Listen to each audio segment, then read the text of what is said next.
পূর্ণামের পর এবার দেশে ফিরল কোচবিহারের কৃষক উকিল বর্মন। পূর্ণামের পর এবার দেশে ফিরল কোচবিহারের কৃষক উকিল বর্মন।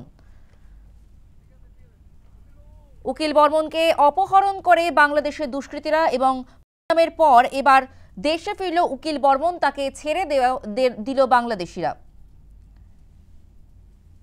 দফায় দফায় ফ্ল্যাগ মিটিং এর পর ছাড়া হলো উকিল বর্মনকে।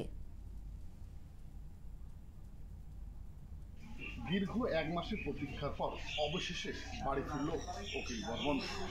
গত 16 এপ্রিল কোচবিহারের শীতলকুচি ভারত বাংলাদেশ সীমান্তে কাঁটাতারের ওপারে নিজের জমিতে চাষ করতে গেলে বাংলাদেশি দুষ্কৃতীরা তাকে অপহরণ করে নিয়ে যায় এবং গত এক মাস যাবৎ বাংলাদেশের জেলের মধ্যেই ছিল উকিল বর্মন।